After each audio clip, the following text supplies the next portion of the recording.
Nakatingin si Hera sa text message na kanyang natanggap. Kanina pa niya to tinitingnan at ina-absorb ang laman. It was so simple but she was having a very hard time processing the details. Details nga ba o ang kanyang magiging desisyon ang nagpapatagal sa kanyang mag-isip? Nasa loob siya ng kwarto ni Darren dahil natulog ang bata sa sobrang pagod at excitement sa baby nila. Siya naman umupo na lang muna sa sofa dahil nag-video call si Lorna sa kanya. Masaya siyang nakita ang kanyang buong pamilya. Nasa kainan ng mga yun at ang daming tao na kumakain. Mga galing din siguro na simbahan. Tumutulong na mga kapatid niya sa kainan kaya't natutuwa siya. Kahit na nakakaangat-angat na sila sa buhay, di pa rin nagbabago ang mga kapatid niya. Natuto siguro yun sa kanya na magsipag pa rin kahit na may pera na kahit papaano. Baby, anidra ako sa kanya kaya't napalingon siya sa may pinto. Sumulyap ito sa kanyang smartphone at binalik sa mukha niyang paningin. What's that, baby? Are you watching vlogs and gossip? Malambing na tanong nito sa kanya pero umiling siya at saka ngumiti. He's worried again and his face tells it all. Tumabi ito sa kanya na kinaupuan niya matapos isara ang pintuan. Kausap ko si Lorna kanina. Bakasyon na raw sila at nagtatanong kung magbabakasyon tayo roon. Kahit daw 3 araw. Sabi ko baka 1 linggo tayo doon kung papayag ka. Anya rito. Jesus, of course. What makes you think I'm not? Ika ako baka mag-aasikaso ka lang kay Soraya at doon sa sinasabi niyang anak ninyo? Prangkang sabi niya sa asawa. Hindi. Pwede kong asikasuhin yun anytime. Hindi na ako maghahabol doon. Ayokong palaki ng ulo niya. I really get distracted when she does that and I will not tolerate it. I was thinking when all of this controversy started. Si Ella nakikiusap na dagdagan ng tulong sa kanya. She was insisting on some other work.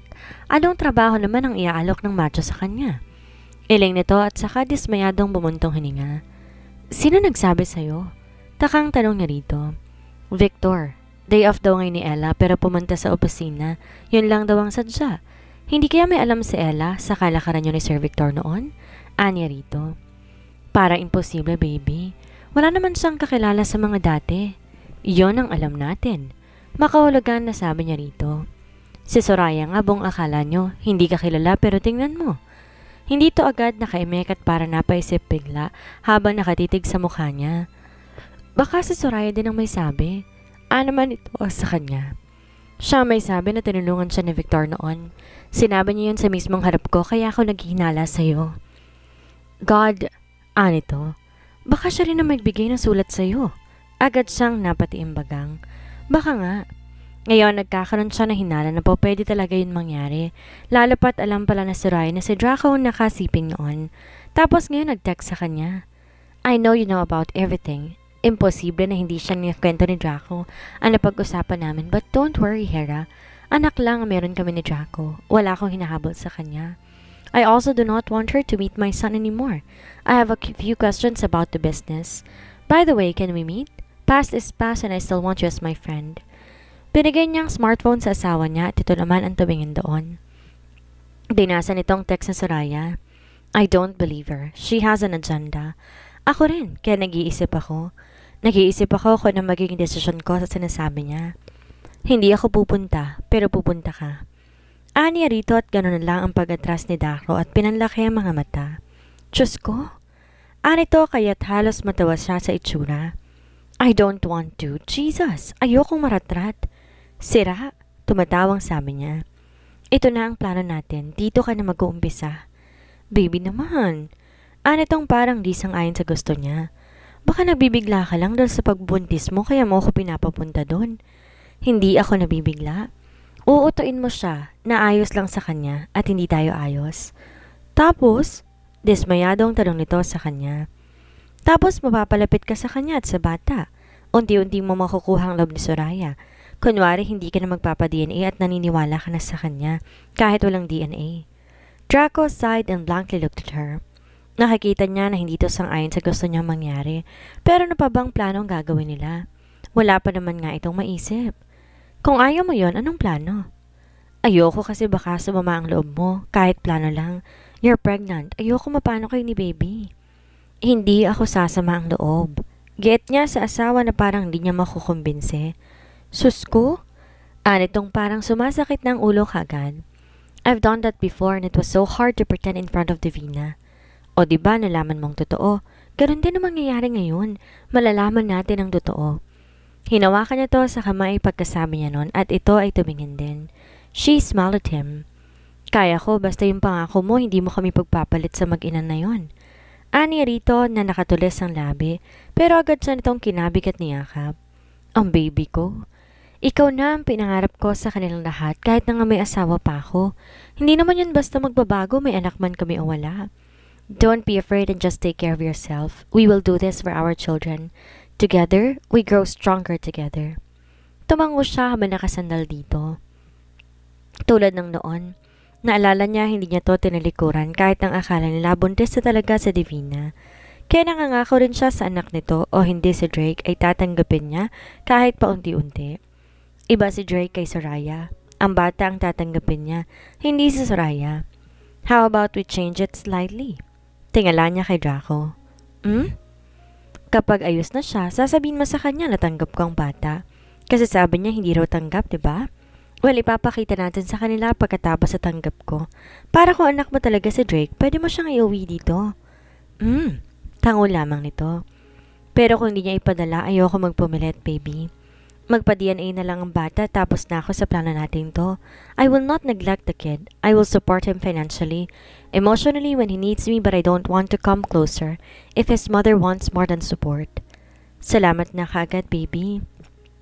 Kasi kahit wala pa tayong napapatunayan, pinag-aaralan mo ng tanggapin ang anak ko. God, I wish this will be soon over. Gusto ko na ibigay sa yung apelido ko para naman may nairegalo na ako at may pagmalaki kina atay at nanay. Ipinangako ko yun sa kanila. Malungkot na sabi nito sa kanya kaya hinaplos niya to sa tiyan para wag na tong mag-isip pa.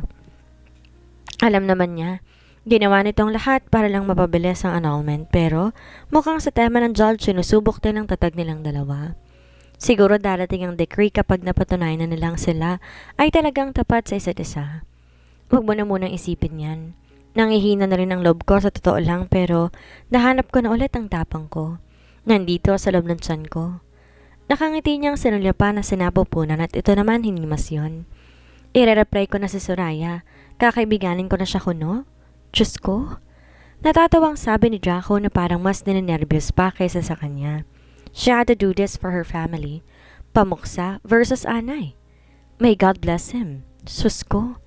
Para siyang aatakihin sa plano nilang mag-asawa. Baka abutin ng topak si Hera at biglang magbagong isip. Siya ang sumulo ng lahat. Siyempre magpapanggap siyang malapit kay Soraya. Kung noon nadalian siya kay Divina ngayon, parang hirap siya dahil baka makita siya ni Darren. He has to finish the task in no time. Iyon ang magagawa niya. Padaliin ang lahat. Sana makaya niya. Kandahaba ang leeg niya sa reply ni Hera sa babae. Oo, alam ko na at ayoko na sigurong pag-usapan. Nasa sa inyo yan kasi anak niyo ang pinag-uusapan. Hindi ko lang inakala na may bunga ang pagtulong niya sa'yo. Hindi siguro ako makakapunta kasi may community service pa ako bukas. Siya na lang kontakin mo tungkol sa negosyo pero okay ako sa'yo. Pass is pass, sama ka. I will give you his number. Pakilala ka lang na ikaw ang nakaraan na nagbabalik. Nahilot niya ang sulok ng labi. Parang papatay yung nagko-compose ng mensahe. Gusto niyang matawa dahil okay daw dito ang gagawing plano pero parang di may tagong inis. Nakita niya pinag-type pa nito ang number niya tapos may pangalan pa niya. Kunwari okay ako pero sabihin mo sa kanya hindi tayo magkaayos. Magkaiba tayo na sasabihin pero tungkol sa bata, iisang sasabihin natin pero sa huli na. Ako nang bahala baby. Ani rito at tumango kaagad ito. Kakasend pa lang nito ng numero niya sa pangalan ni Soraya, nag-vibrate na kagad ang smartphone niya sa kamay niya. Sabay sila dong napatingin ng tumunog iyon. Draco immediately looked at Hera's face, the face of a killer while staring at his phone. Damn! Nakahalik si Hera sa noo ni Darren at agad na nagmamadali na makaalis. Pero napansin niya nakatingin sa kanya si Draco. I love you. Anito sa kanya kaya ngumiti siya. I love you too. Ingat kayo ni Darren. You too, give me an update, sweetie. Sumaludo siya rito at saka siya tuluyang umatras ng sasakyan papalabas habang nakahabol ang tingin niya sa asawa niya. Pilit-tipit na halos ang leeg. Bye, Mimi, baby. Ani Darren kaya't nakangiti siyang kumaway sa anak niya. Nakasilip yon sa bintana na kababa, kumakaway. Papunta na rin yon sa play school at sabi niya kay Draco, pinaalam na sa teacher na hindi na papasok sa isang linggo para sa bakasyon nila. Hanggang bukas na lang ang community service nila at ilang araw lang siyang maglalagay sa restaurant para magtrabaho. Libangan na rin kasi namin ngayon. Bukod pa sa may sahod, hindi pa alam ng mga magulang niyang buntis siya. Sa kanya na ibabalita kung naroon na sila sa UWAS. Sobrang excited na ni Darren. Sasama rin daw si Carlota at si Fatty. Babalik na raw si Connor sa training ng basketball at ilang buwan nang di makakauwi, kaya di yun makakasama sa kanila. Pero payag naman yun na magbakasyon na mag-ina nun. Babalikan nila ang isla kung saan sila pumunta noon ni Draco. Isasama rin niya ang mga magulang niya at doon sila ng isang linggo sa tabing dagat. Sasama rin si Cordesa at ang tayong maiiwan ay si Amor solo dahil may mga kaibigan daw politiko na tutulungan. Hindi raw nun po pwedeng iwan ang mga yon dahil mga amigo sa mundo ng politics. Buti naman dahil baka umatras ang alon ng dagat kapag nakita masungit na aura ni Amorosolo Allens. Muli niyang nilingon ang mag-ama niya at lumarga ng sasakyan habang nakasilip pa rin si Darren sa bintana. Namimiss na kagad niyang anak niya kahit nakakahiwalay pa lang nilang dalawa. At parang magiging ganon ang pakiramdam niya bilang nanay sa tuwing maghihiwalay sila. Ate Hera, Anna Jane sa kanya kaya ngumiti siya sa kaibigan. Nakatitik ang babae sa kanya na para may gusto na namang sabihin na para nag-aalangan. Baka chismis na naman yon tungkol sa pagkatao niya. She wants to avert her attention this time. Mamaya magkikita sina Soraya at si Draco at pilit niyang kakalimutan ang kanyang isipin. Wala siyang dapat ikatakot. That's what she tells herself. Draco loves her and their kids. Yon ang kanyang itinatanim sa isip para wag siyang mag-alala na makuha ni Soraya ng tuluyan ng asawa niya. Pinairal niya ang tapang tulad ng noon na tumupad si Draco sa pangakong aalamin ng totoo kay Divina at pagkatapos magsasama na sila na maayos. Sana una sa lahat ay kalooban ng Diyos. Yun din ang mangyari ngayon. She has to play with it. Kailangan niyang tumaya para sa ikatatahimik ng lahat. Lalo na ng mga anak niya at pagsasama nila ni Draco. Problemado ka? Natatawang tanong niya kay Jane. Sinuot niya ang cap at iniayos ang kanyang mahabang buhok. Matapos nakunin yon sa kanyang backpack, kaka-stress ang social media. May napanood na naman ako na vlog, ate. Kukurap-kurap ito. Hindi mo ba man lang itatanong sa akin kung totoo? Hindi ito umimik at kumurap lamang. Nakatingin sa kanya. Parang natauhan na kagad ang topic dahil sa pagkakabanggit ito na salitang vlog. Hindi yon pinansin ng pamilya ni Draco. Tila bulag at bingi ang mga yon sa issue na pinagkakalat nito tungkol sa kanya. Si Draco ang kumilos para ipatigil yon at iniyaan niya ang asawa niya. Hindi yun totoo. Ginagawa na yun ang aksyon ng asawa ko para tanggalin ng vlog. Businessman yon si Clinton at nakipag-usap lang ako dahil may itinanong ako. Just lately, he franchised Macho Cafe. Magkakilala talaga kami. Huwag mo na masyadong intindihan ng mga pinapanood mo, Jane. Personal mo akong kakilala, kaya't sa akin ka maniwala, hindi sa mga chismosa. Ani ang nilakasan ng salita para marinig ni na Carmina na nasa may hindi kalayuan. Ramdam niya siya na naman ang pinagbubuntaran ng mga yon, pero mas lalong wala siyang pakialam dahil kulang naman sa pansin si Carmina. Sa bagay, inihatid ka pa nga at nandito ang mga bodyguards mo. Siguro inggit lang ang mga chismosa dahil may pa-bodyguard ka. Ani Jane. Sinong mainggit sa kabit? Jane. Sagot ni Annalyn. Pikon ka agad at alam na ng mga yon na pinatatamaan. Ayusin mo ang salita mo dahil walang naiinggit sa kabit. Baka ikaw. Wala ka kasiguro sa takbo ng buhay mo. Annalyn, dahil hindi mo naman alam ang kapalaran ng tao. Baka bukas ikaw na ang kabit. Ako una magpapa-broadcast total. Bili na rin naman ang kinabit ko. Marami akong pera para gawin yon. Aniya sa mga yon. Baka nakukulangan pa kayo sa GC. Pwede ko kayong ipagawa ng 10 pang GC at ipagkalat ninyo ang balita. Wala na akong pakialam pa sa sasabihin ninyo dahil wala naman kayong ambag sa buhay ko. Kung hindi chismis, nakakatawa ang mga katulad ninyo na KSP. Inirapan niya ang mga yon pero bigla niyang naalala ang ginawang pagpatid sa kanya ni Annalyn kaya nilingon ulit niya. Pasalamat ka at hindi ako nakunan nang sadyain mong patirin ako para madapa. Pero huwag kayong mag-alala dahil hindi nakarating na rin sa management eskwelahan ng tungkol doon. Kitang-kita nga sa CCTV ang kagandahan mo, Annalyn de Torres, nung iharang mo ang paa mo sa daraanan ko. Kinulangan ka siguro na exposure dahil nasasapawan ka na ni Carmina. Buti na lang nagpabida ka kaya good luck. Baka sa sunod na SEM, hindi na tayo magkita-kita rito dahil tanggal na kayo. Nakangising insulto niya sa mga ito saka siya tumalikod. Sumunod sa kanya si Jane na natatawa ng mahina. Hay, salamat ate. Nasupalpal mo rin sila. Sus, nagtitimpi lamang ako. Di naman kasi ako palaaway, pero di ko na nagugustuhan ng mga ginagawa nila, lalo na yung pagpatid sa akin. Buntis ka ba? Tumango siya kay Jane. Ay, ninang ako.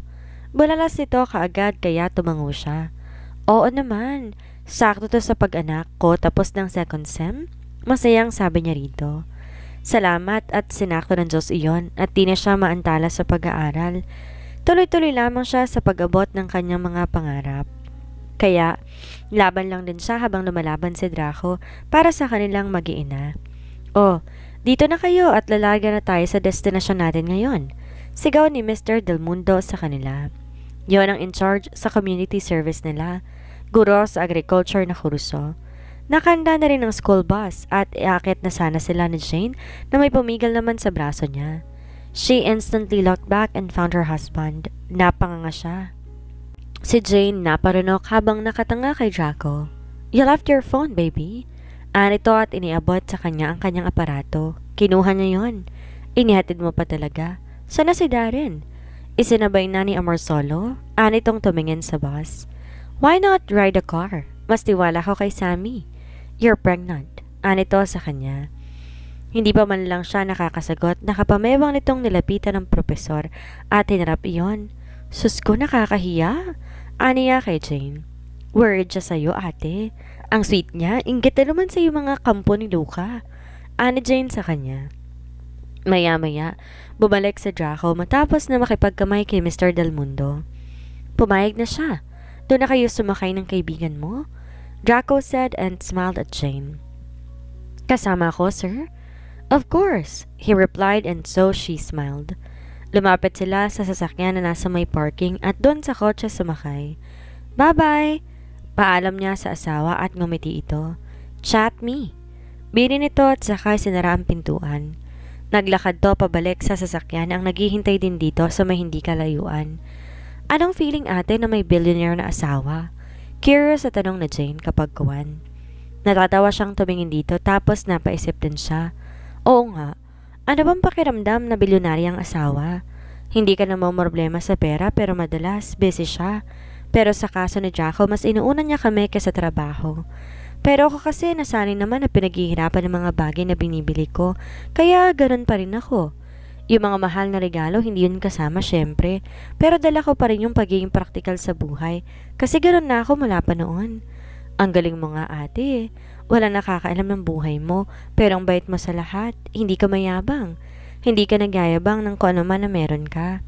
Siyempre kasi kahit mahirap ka lang, ngayon mayaman naman ang mapapangasawa mo, mayaman ka na rin. Kitang-kita naman. Ang mahal na mahal ka niya. Sana magka-boyfriend din ako na gano'n ang titig sa akin. Anitong parang kinikilig pa kaya naman natawa siya. Lihim din siyang kinilig dahil kahit na ilang taon na sila ni Draco na nagsasama, hindi pa rin nagbabago ang mga titig nun sa kanya. Susunod ba tayo sa bus, Ma'am Hera? Tanong ni Sammy sa kanya kaya tumango siya. Oo, Kuya Sammy, seatbelt na, ma'am, at lalarga na. Ani yon kaya't sumunod sila ni Jane. Mamumulot lang naman sila ng basura ngayon at hinandaan naman niya si Sammy sa panguha kaya't hindi na siya yuyuko-yuko pa para maipit ang tiyan niya. Naroon pa rin si Draco na lumabas ang bus sa eskwelahan. Nakita niya nakabuntot ng sasakyan ni Hera doon. Ayaw niya sa bus iyon makisakay. Kasama ang mga bully na kaklase. Mukhang isa lang mabait sa asawa niya kaya yun lang din ang tanggap niya. Nakamasid siya habang umaandar ang mga sasakyan at traffic pa saglit sa may gate dahil rush hour na. Sabi niya isa sa mga kasambahay lang ipapa-representative niya kay Hera para mag-community service dahil nga buntis yon, pero ayaw naman sa ideya niya. Gusto pa rin daw na maglinis at kaya naman daw. Napabuntong hininga siya nang umusad na rin ang kanyang sasakyan. Mamayang 10:00 sila magkikita ni Soraya at siya ang pupunta sa opisina nun. Mukhang hindi pa man lamang ay nalalansi na niya ang babae. Napakabilis nun umoo nang sabihin niyang pupuntahan niya. Pero sorry dahil hindi niya makikita si Drake. Mamaya mas gagalingin niyang pag-acting. Sus ko, mag-audition na lang kaya siya sa telebisyon dahil gumagaling na siya sa pagiging artista. Not to mention na artistahin naman talaga siya. Well, hindi siya dapat na mahalata ni Soraya. Sayang ang magiging effort niya kapag nagkataon. Nakita niya ang chat sa group nang biglang nag-pop up sa screen. Knowing that you had a pass with her? Sa tema ng chat ni Desiree ay high blood na kaagad yon sa kanya.